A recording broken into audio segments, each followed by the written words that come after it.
네, 감사합니다. 아름다운 찬양에 감사하고 우리 집사님 좀 더 많이 자주 해주시면 감사하겠습니다. 네, 오늘은 행복한 안식일입니다. 행복한 안식일일 뿐 아니라 메리 크리스마스입니다. 밑에 내려갔더니 방금 영어 공부하시는 분들이 미리 크리스마스라고 그래서 깜짝 놀랐어요. 아직 그러고 보니까 크리스마스는 안 됐고 한 이틀 전이니까 미리 크리스마스입니다. 네.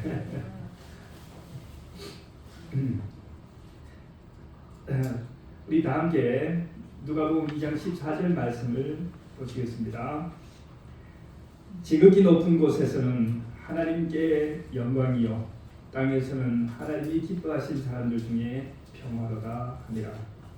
하늘에는 영광, 땅에는 평화. 이것이 성탄절 첫 번째 예수님이 태어나셔서 첫 번째 크리스마스에 천사들이 인류를 향해서 선포한 첫 번째 성탄 메시지가 이것입니다.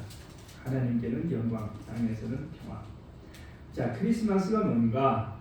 영어로 하면 크라이스트 하고 뒤에 마스가 붙어 있죠. 크라이스트는 그리스도라는 뜻이고 마스는 미사입니다. 미사. 천주교에서 말하는 그 미사가 뭐냐면 예배라는 뜻이죠. 제사 또는 예배. 그래서 이제 예수님을 기념하는 예배 이런 것이 뭐냐면 크리스마스라는 거예요. 근데 우리는 뭐 그냥 크리스마스라고 부르죠. 이 생명의 탄생, 특별히 사람의 출생은 굉장히 신비하고 또 모든 사람에게 희망과 축복이 됩니다. 그죠? 이 어른들만 막 이렇게 있을 때 농촌에 가면요, 전부 어른들만 있는데 요즘 아이가 없어요. 하여튼 뭐 동네마다요 한 10년째 애가 없고 20년째 애가 없고 다 그래요. 그런데 그 동네에 아기가 하나 태어나면 어떨까요?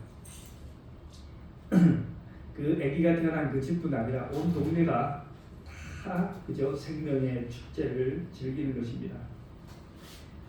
그런데 현재 우리 대한민국에 큰 문제가 생겼습니다. 무슨 문제예요? 저출산. 저출산이요.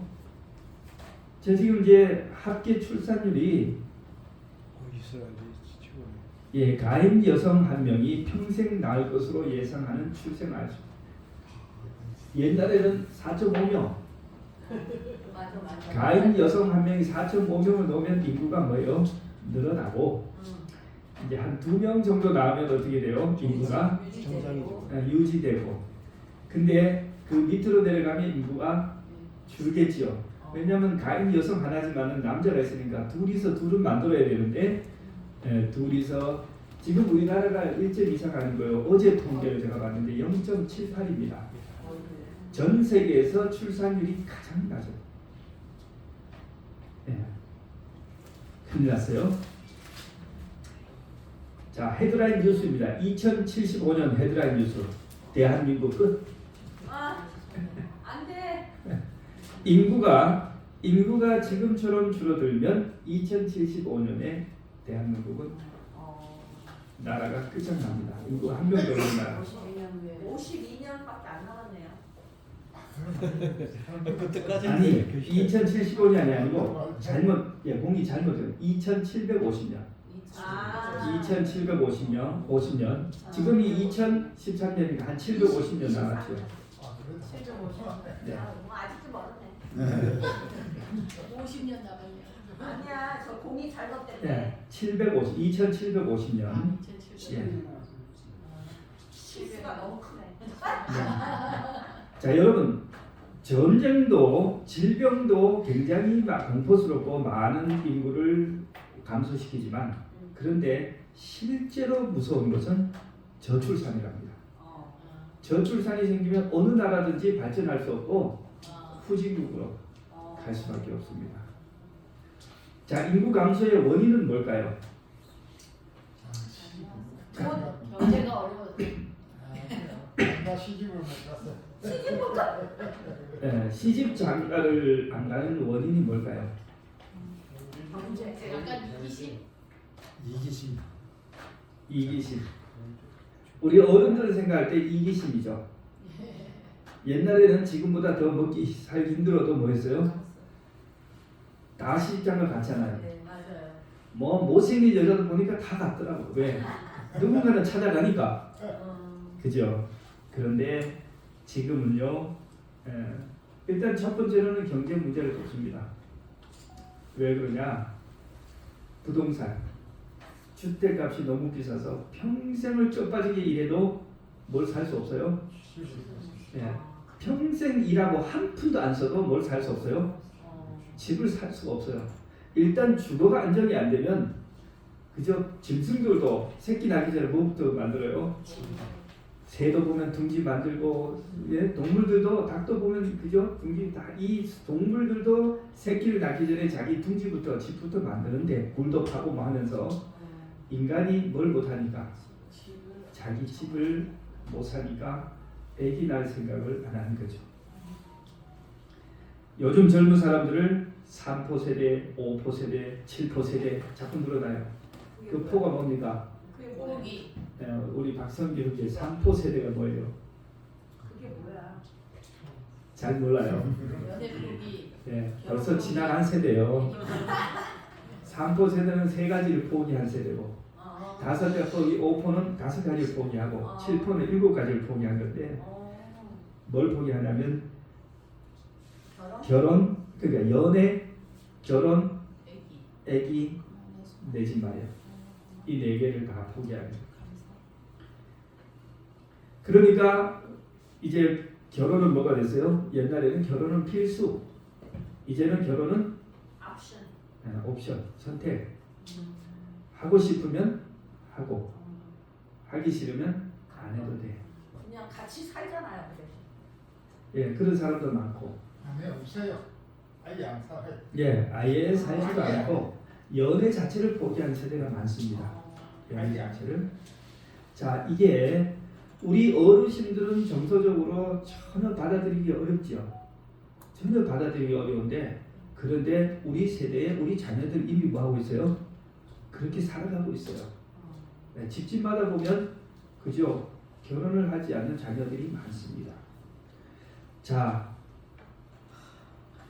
우리나라에서 출산율을 높이기 위해서 지난 수년간 20조를 쏟아부었대요. 근데 20조는 다 썼는데 애는 한 명도 안 나오고 오히려 출산율이 급격하게 더 떨어지는 겁니다. 정책을 잘못했거나 아니면 백약이 무효거나. 어떻게 생각하십니까? 백약이 뭐야? 100가지 약을 써도 듣지 않는 병이에요. 자, 인구가 감소하면 재미가 없습니다. 목사님 옛날에 보면은 인구 폭발로 인해서 인구가 너무 증가함으로 인해서 지구가 하자 그런 얘기를 우리가 늘 들어왔었거든요. 그렇죠? 그때 잘못했대요. 분장이 아니라 정책이 잘못했대요. 그때 잘못했대요. 그때 기독교도 그렇게 얘기했죠. 그때 잘못했대요. 세계적으로 인구 정책을 쓰는 나라는 거의 없는데 중국하고 한국이 인구 정책을 써요. 국가가 주도해서 인구를 늘려라든지 줄여라든지 이렇게 하는데, 중국은 모택동 주석 당시에 마이나라, 모든 사람은 다 집 먹을 거 갖고 태어난다. 낳기만 해라. 그때는 왜냐면 인력이 필요했어요. 공산당이 전쟁도 많이 하고 또 공업화도 하고 해야 되니까 인력이 많이 필요하니까 또 타가수 만들어서 여자들도 다 뭐요? 여자들도 남자 못지않게 독립적인 삶을 살 수 있다 해가지고 다 직장으로 내몰았어요. 그러고 나서 보니 인구가 막 늘어나니까 그 다음에 어떻게 해요? 한 명만. 둘 다음에 뭐예요? 공무원도 떨어지고 대기업도 다 잘리고 막 그랬죠. 호적도 안 주고. 지금 와서 또 뭐라 그래요? 중국이? 아유, 큰일 났다. 고령화되면 저 노인들을 떠받칠 젊은 세대가 없으면 큰일 났다. 이제는 둘 놔둬주고 셋 놔둬주고 인구 정책이 또 바뀌었어요. 자, 인구가 줄면은 학생들이 줄죠. 그러면은 학생들과 관련돼서 하는 사업들이 다 망합니다. 학원들이 제일 먼저 타격을 입고 학교는 뭐예요? 선생님을 줄여야 되죠. 그러면 선생을 채용을 안 하면 교대 출신, 사범대 출신들이 졸업을 해놓고 부름을 받지 못해요. 그러면 졸업생들이 취직을 못하면 그 대학들이 또 뭘 해야 돼요? 학생을 받지 못하고 문을 닫아야 돼요. 이런 계속해서 악순환. 그래서 대한민국은 제가 보기에는 제가 중국에 가기 전에 대한민국은 그래도 괜찮았어요. 삼육학원도 잘 되고 했어요. 근데 한 10년 중국에 가 있다 보니까 한국은 이제 월급이 한 개도 안 늘어나고 경쟁만 늘었어요. 왜냐하면 파이가 점점 작아지는데 파이는 점점 작아지는데 전부 다 뭐예요? 전부 다 먹고 살아야 되니까 경쟁만 많아지는 거예요. 힘들죠. 중국은 그 사이에 월급이 2배, 3배, 막 4배 이렇게 오르는데 그 10년 사이에 한국은 월급이 하나도 안 들고 와보니까 뭐만 늘었냐 하면 월급 안 주려고 이렇게 뭐 규정만 되게 많이 만들어 놓고 굉장히 애를 먹이고. 예. 자, 문제는 교회도 그렇습니다. 되게 귀여운데요. 예. 교회도 세상의 인구가 줄어들면 교회도 젊은 청소년과 그저 아이들이 줄어들고 고령화가 되는 것입니다. 과거에 60년대, 70년대, 80년대 청년이었던 열심히 신앙을 했던 젊은 세대가 이제 2023년이 되니까 어떻게 되셨어요? 여기 이렇게 다 은퇴하고 앉아 계시잖아요. 네. 황혼 세대가 되고 교회 안에는 어른들만 있고 또 보니까 헌금하고 헌신하는 분들도 다 어른들인데 뭐가 없어요? 아래 세대가 없습니다. 젊은 세대가. 지금 현재 지방교회들이 다 그래요. 똑같습니다. 서울의 삼육대학교하고 그 다음에 그 중고등학교 주변에는 젊은 사람들이 있어요. 학생들도 있고 어린이들도 있어요. 뭐 태릉이라든지 그죠? 공릉동이라든지 또 무슨 교회입니까? 삼육대학 뒤에 있는 별내교회라든지 또 대교원 뭐 이런 데만 해도 괜찮아요. 그런데요 인천만 가도요 교회 안에 전부 어르신들. 요즘 교회 안에 청년회장은 전부 다 60대가 합니다. 아니야 봤더니 마을 그죠 동네 그 주민 회관에도 청년회장 다 60대가 해요. 네. 이 상태에서 한 10년이나 20년이 더 지났다고 하십시오. 그럼 이제 여기 앉아 계신 우리 어르신들이 과연 몇 분이나 남아 계실까? 그러면 그 교회에 자리를 채우실 분들은 누굽니까? 어쩌면 저 뒤에 앉아 계신 송희 씨하고 옆에 계신 우리 두 분 부인들하고 우리 어디 갔어요? 우리 현민이하고 정무하고 이 사람들만 20년 뒤에 확실히 있을 사람들. 그죠? 다른 분들은 보장이 안 되잖아요. 교회 안에 이 청소년이 없다는 문제를 우리는 심각하게 고민해 보아야 합니다. 자, 교회 안에 청소년이 없다면 왜 없을까요?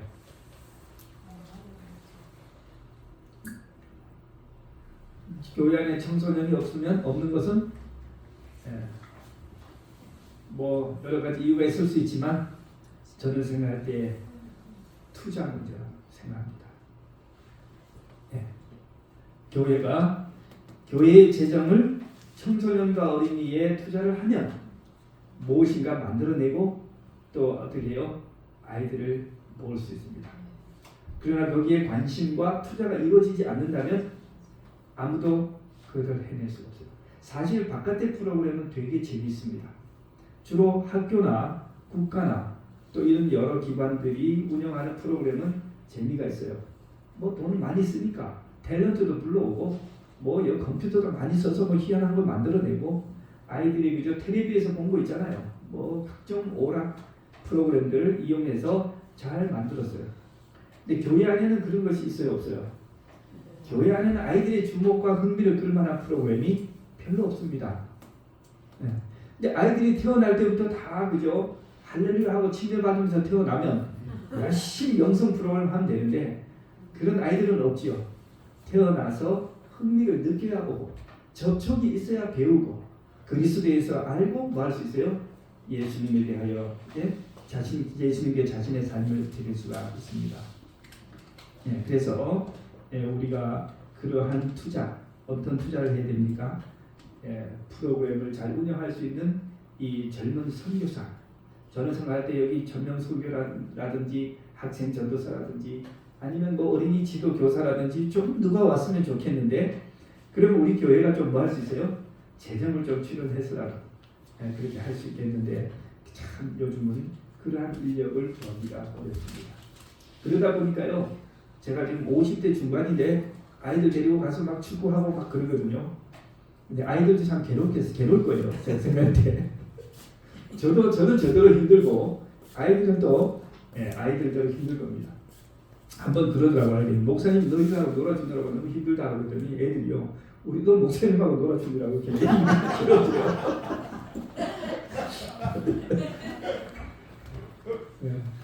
참 이상할 거예요. 자, 어쨌든 지금까지는 우리가 그렇게 끌고 왔어요. 제가 내년도 사업을 생각하면서 제일 고민을 많이 했던 것이 이 개척대입니다. 뭐 사실 문화원은 그래요. 교회가 학생을 어떤 방법으로 모을 수 있다면, 문화원은 사실은 도구니까, 학생을 모아오는 도구니까 문화원은 좀 재정적 어렵다면 좀 안 하더라도 뭐는 이 개척대만 잘할 수 있다면 하겠는데, 이런 걸 잘할 수 있는 사실은 목사가 갈려야 됩니다. 젊고 유능한 목사가 와서 개척대를 하면 잘할 거예요. 특히 누가요? 자녀가 있는 목사. 왜냐하면 그분들은 자기 애 키우기 위해서도 뭐해요? 죽기 살기로 할 거 아닙니까? 근데 어쨌든 이제 우리는 현대교회는 지금까지의 평가를 하자면 참 청소년 사업에 투자를 많이 한 교회입니다. 어쨌든 1년 예산 가운데 우리가 비교를 해보면 문화원의 그저 선생님들, 또 개척대 아이들의 그 프로그램을 위해서 사용한 예산이 상당히 적지 않습니다. 저 대형 교회들 보면요, 어린이 프로그램이나 청소년을 바치는 프로그램 예산의 교회 예산의 10%도 안 됩니다. 정말 작은 액수를 투입하는데 우리는 많이 했습니다. 새해에도 우리가 이러한 청소년 어린이 프로그램에 희망을 걸고 재정이 좀 지출되더라도 이 사업을 우리가 열심히 할 수 있도록 그렇게 하면 좋겠습니다. 교회에 정말로 희망을 주는 사람들은 청소년입니다. 자, 새로운 생명이 태어나는 것은 어떤 단체든 이렇게 중요합니다. 새로운 젊은 사람들이 태어나지 않는다면 얼마나 절망적이고 암울하겠습니까? 이 세상의 역사도 똑같습니다. 이 세상의 역사도 어둠의 역사, 죄악의 역사, 고통의 역사, 절망의 역사인데, 이 어둠 가운데 어떤 한 아기가 태어남으로써 그 모든 절망이 뭐가 됐어요? 희망이 됐어요. 그 아기가 누구였어요? 예수님.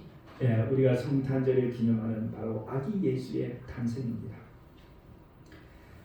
자, 하나님께서 인간을 아름답게 창조하시고 에덴 동산에 두셨을 때 거기에는 뭐가 없었냐면 이 사람이 늙거나 질병에 걸리거나 죽는 것이 없었어요.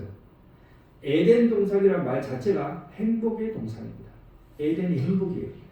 행복 동산에 하나님이 인간을 만드시고 영원히 행복하게 살 수 있게 해놨는데 거기에 조건이 하나 있었어요. 뭐예요? 선악과를 먹지 마라. 하나님의 율법을 지켜라. 인간에게 영생은 뭐냐 하면 불멸이 스스로 불멸하는 것이 아니고 조건적인 거예요. 하나님의 말씀에 뭐 할 때만 순종할 때만 뭐 할 수 있다? 영생할 수 있다. 그래가지고 아담과 하와에게도 율법이 주어졌는데 무슨 율법이냐? 바로 선악과를 먹지 말라. 아담과 하와가 처음에는 하나님의 말씀을 잘 기억하고 따랐는데 어느 날 하와가 홀로 산책을 하다가 그 하나님이 금하신 나무 밑으로 가게 됐어요. 동산 중앙에는 2개의 나무가 있었는데 하나는 생명나무, 하나는 선악을 알게 하는 나무. 그 나무 앞에서 하와는 뭐 했어요? 사단의 유혹을 받습니다. 하와야. 하나님이 정말로 너희들 동산 나무의 모든 실과를 먹지 말라고 합니다. 유도 신문을 했어요. 하와가 아니다. 우리에게 모든 것을 먹을 수 있도록 했는데 딱 하나 선악과 조금만 먹지 말라고 하셨다. 사단이 선악과를 탁 들고 뭐라고요? 너희가 결코 죽지 않는 것이다. 한번 먹어봐라. 너희 눈이 밝아져서 하나님과 같이 된다. 그래서 여자가 쳐다보니까 지혜롭고 탐스럽고 그죠? 너무나 그랬어요. 먹음직스럽고. 그래서 유혹에 넘어가서 하와가 먹고 그 다음에 그것을 남편에게도 주기 위해서 달려갔어요. 아담도 하와가 주는 그 과일을 먹고 두 사람은 드디어 죽을 수밖에 없는 운명에 처했습니다. 자, 그림을 제가 준비해놓고 보여드리자 하는데요. 자, 이렇게 유혹에 넘어가서 선악과를 따먹고 죽을 수밖에 없는 운명이 되었는데 하나님께서 그날 저녁 아담과 하와를 찾아오시죠. 아담아 내가 어디 있느냐? 아이고 하나님 내가 홀딱 벗어서 두려워서 숨었습니다. 아니 누가 너가 벗었다는 것을 너에게 알려줬느냐? 너가 내가 먹지 말라고 한 그 나무의 실과를 먹었느냐? 이 하나님이 주신 그 여자가 권해서 제가 먹었습니다. 그러니까요 남자들은 죄를 뭐 때문에 많이 지어요? 남자들은 대충 한 90% 이상이 여자가 권해서 목사님 네? 무슨 말을 그렇게 하세요? 아니에요? 아니에요. 아 예, 그럴 수 있습니다. 자, 어쨌든 하나님께서 찾아오셔서 뱀부터 뭐 하셔요? 저주하기 시작하셔요.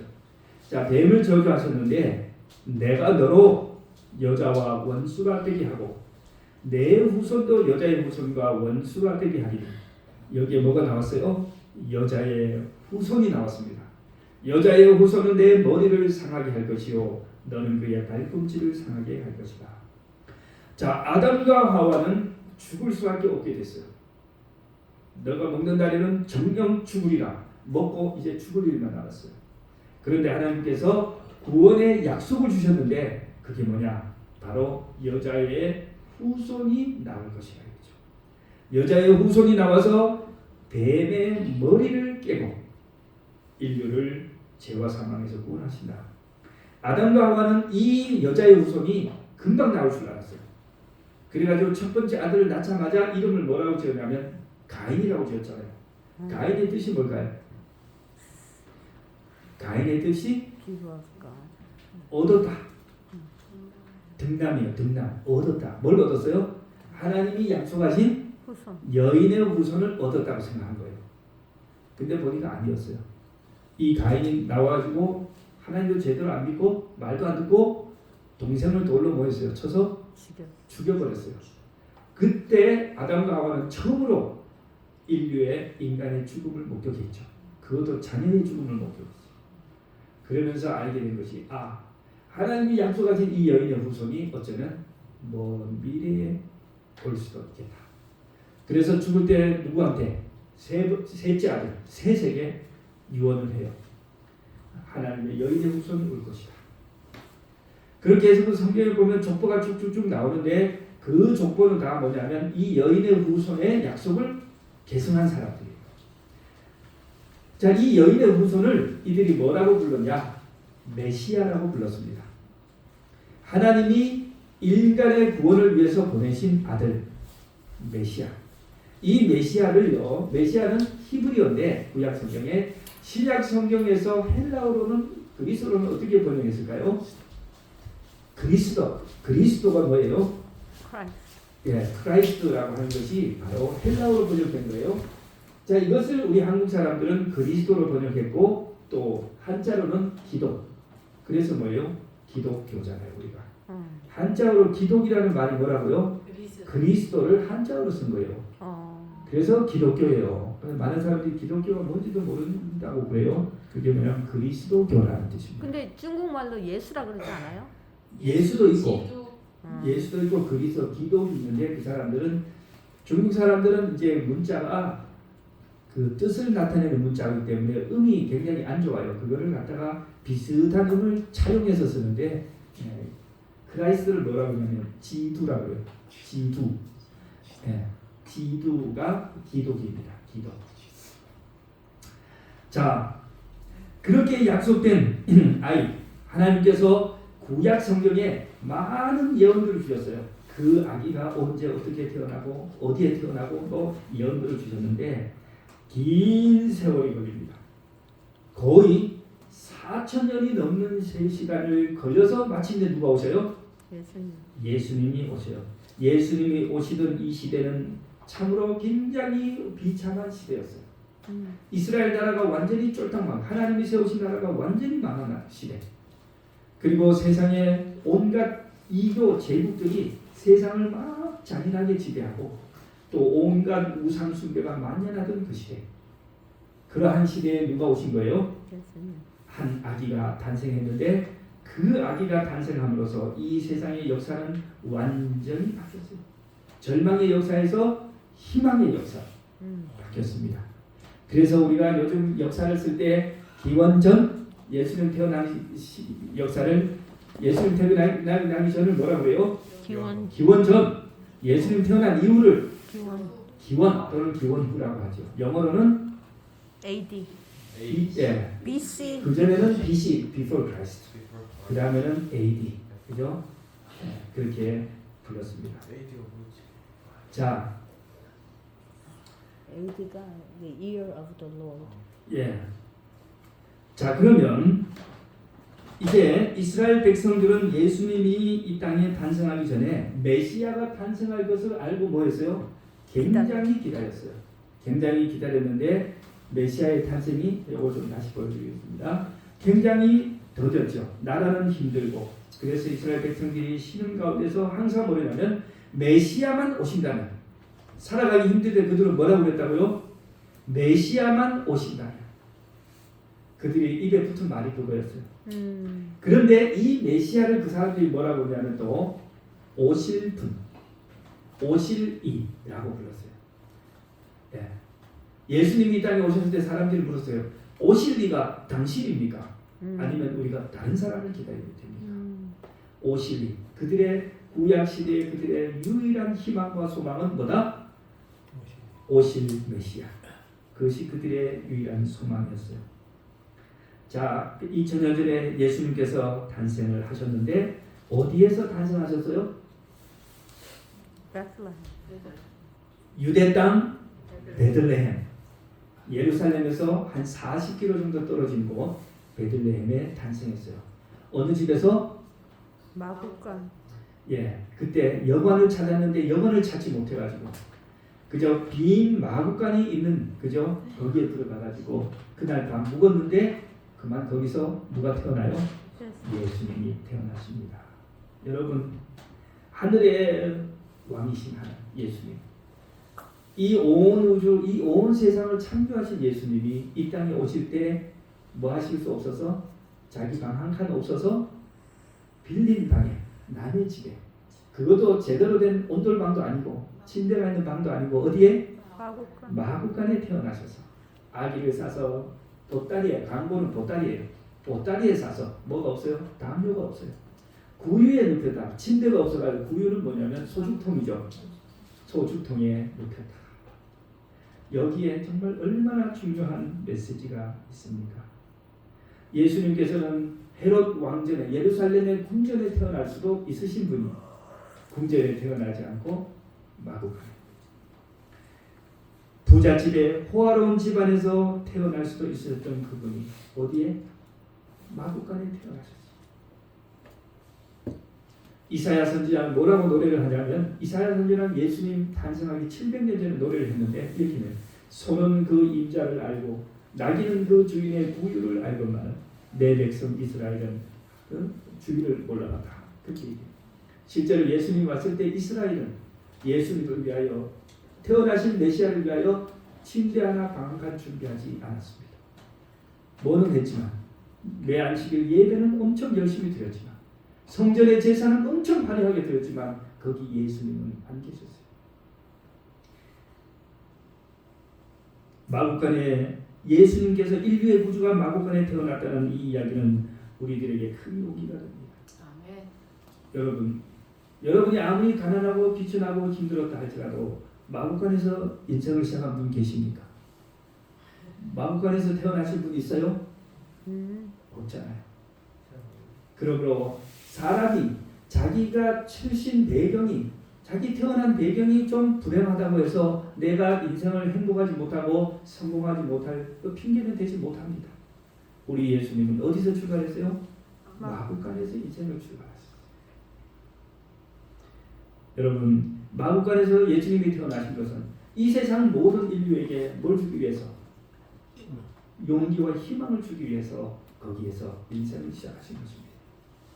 예수님께서 헤롯의 궁전에 태어나서 거기서부터 인생을 시작했다면 정말 이 세상의 많은 사람들은 얼마나 낙심할까요? 그러나 예수님께서 나와 같은 처지, 나보다 더 힘들고 어려운 처지에서 그의 삶을 시작하셨으니 나는 예수님의 친구가 될 수 있다고 생각하겠죠. 예수님께서 다른 말로 하면 우리가 무엇을 알아야 되나? 예수님께서 우리를 얼마나 사랑하시면 그렇게까지 인간이 되고자 하셨을까? 빌립보서에 말씀하시기를 너희 안에 이 마음을 품으라 곧 그리스도 예수의 마음이니 그는 근본 하나님의 본체시나 하나님과 동등됨을 취할 것으로 여기지 아니하시고 자기를 낮춰 종의 형체를 가지시고 죽기까지 복종하셨으니 그랬습니다.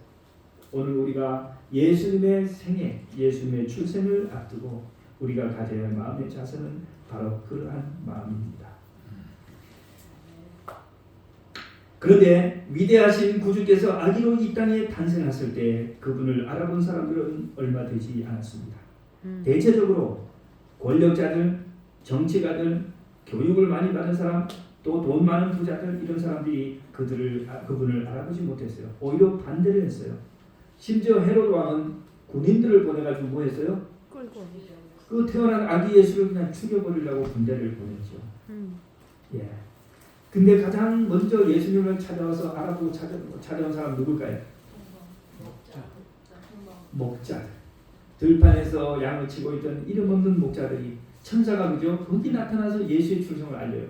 어떤 분은 말하기를 천사가 예수님의 출생을 알려주려고 예루살렘을 많이 돌아다녔는데 기다리는 사람이 한 명도 없어서 어디에 갔더니 베들레헴에 들판에 갔더니 거기 목자들이 모닥불을 피우고 누구에 대해서 얘기하고 있었어요? 메시아. 오실 그분 메시아에 대하여 얘기하고 있었다.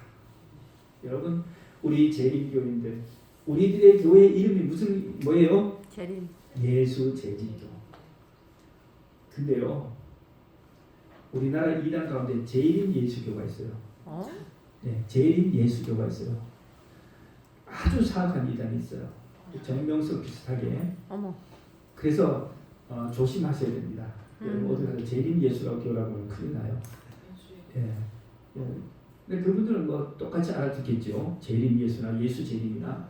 예, 그런데 어쨌든 우리 교회는 이름의 간판에 예수 재림교인데 그는 예수 재림했다는 게 아니고 재림 예수교는 뭐예요? 이미 재림했다는 거예요. 자기네 교주가 재림 예수라 이거죠. 근데 우리는 예수님의 재림을 기다리는 교회라 이런 뜻이죠. 그러면 우리의 생애 가운데 우리의 대화 가운데 뭐가 있어야 돼요? 예수님의 재림에 대한 우리의 소망과 우리의 대화의 주제는 예수님의 재림에 대한 것이 되어야 되겠죠. 예. 근데 우리의 대화가 세상 사람들과 똑같은 대화를 하고 있다. 지극히 정치적이거나 지극히 사업적인 것이나 또는 뭐예요? 지극히 쾌락적인 것 이런 것을 우리가 얘기하고 있다면 천사들은 실망할 것입니다. 네. 자 이렇게 해서 예수님을 찾아온 사람 극소수인데 대부분 이름 없는 사람들입니다. 자 여기에 성경에 보면 예수님이 이제 뭐 하냐면 베들레헴에서 40일이 되면 성전에 가서 뭘 해요? 이제 저걸 해야 돼요. 40일이 넘으면 이제 호적을 해야 돼요. 등록을 해야 되는데 성전에 올라갔을 때 누가요? 자 이제 비둘기 예수님 부모님은 가난해서 양을 가져가서 제사를 못 지냈다고 했어요.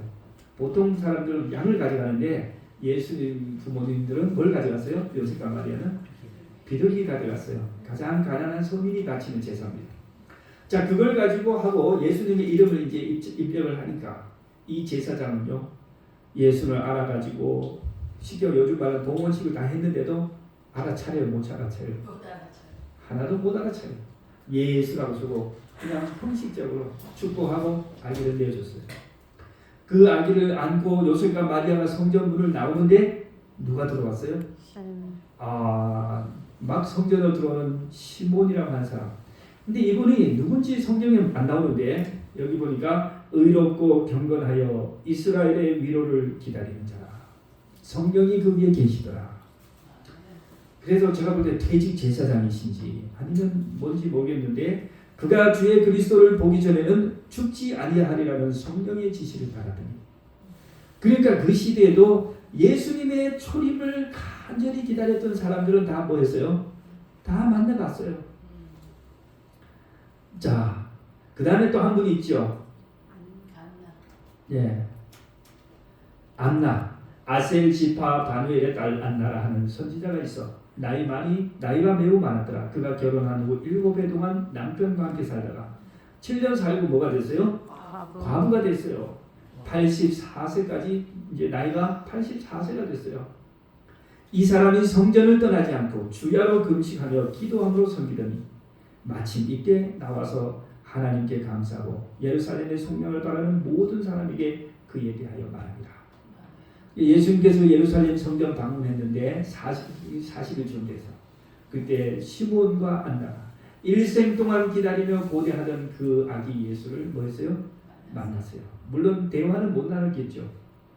마리아하고는 대화를 나눴겠지만은 누구하고는 아기 예수님은 말을 못하니까 그저 알아봤다 이겁니다. 자,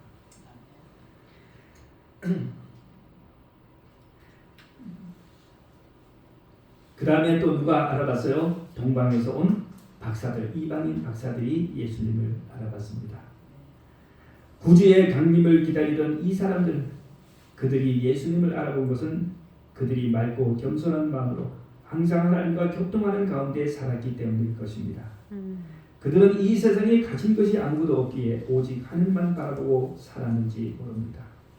이 세상에서 의지할 사람이 아무도 없었기 때문에 오직 하나님만 의지하며 살았던 것입니다. 이러한 사람들에게는 이 세상의 어둠은 결코 어둠이 아닙니다. 이 세상의 절망은 결코 절망이 아닙니다.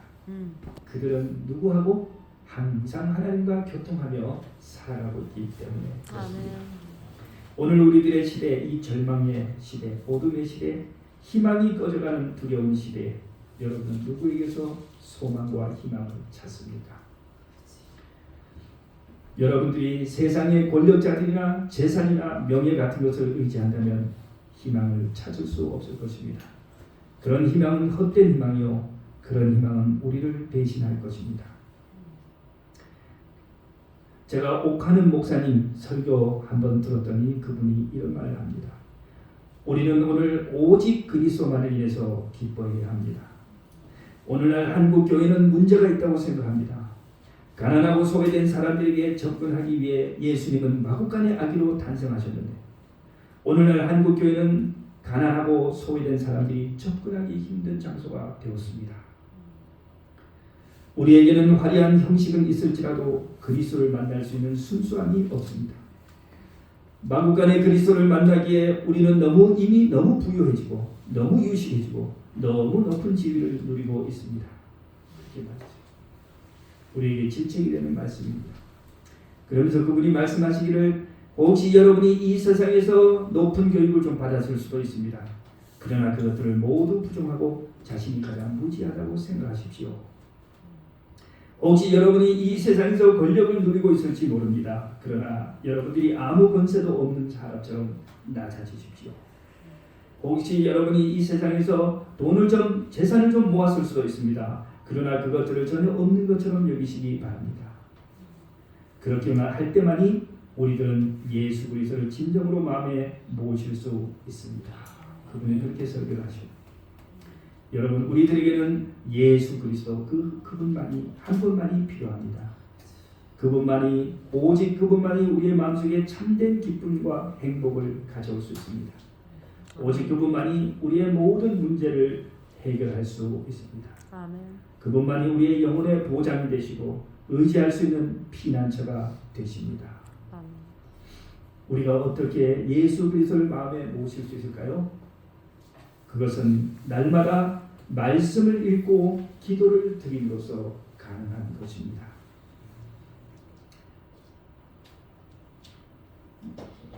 네? 여기 좀 순서가 바뀌었는데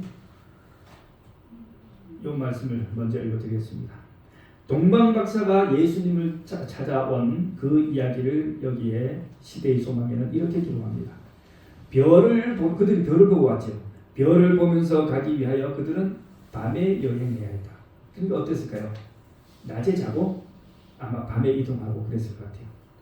그러나 그들은 그들이 찾으려 하는 분에 대한 전설과 예언들을 암송하면서 그 시간들을 보냈다. 쉬기 위하여 멈출 때마다 그들은 예언을 살펴보았으며 그들이 하늘의 인도를 받고 있다는 확신은 더욱 깊어졌다. 기억절 외우면서 갔다 이거예요. 기억절 암송하면서. 그들은 외적 표적으로서 그들 앞에 별을 가지고 있었을 뿐 아니라 그들의 마음을 감동시키며 그들을 소망으로 고무시키는 성령의 내적 증거도 가졌다. 그 여행은 비록 길었지만 수개월이 걸리게 됐다. 그러나 이것은 길었다는 말은 뭐냐? 고단했어요. 그들에게는 무슨 여행이었다? 즐거운 여행이었다. 여러분, 우리가 예수님께서 오시는 그 날을 기다리면서 가는 우리의 하루의 삶은 생각보다 길고 또 여러 가지 어려움을 만날 수 있고 피곤하고 고단할 수 있습니다.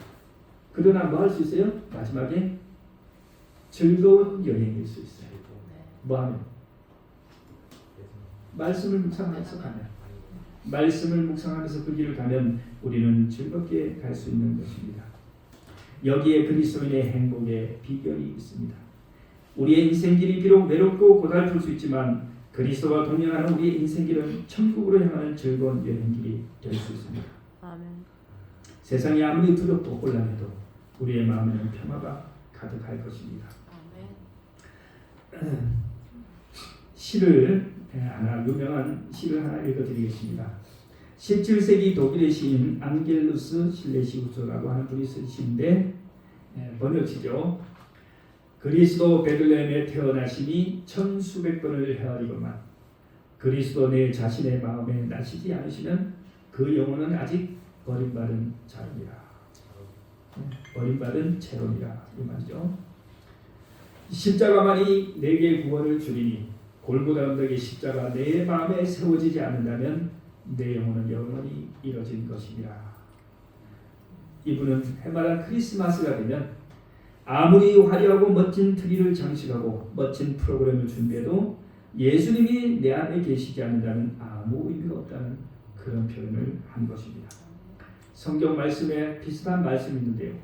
너희가 믿음에 있는가 너희 자신을 시험하고 너희 자신을 확증하라.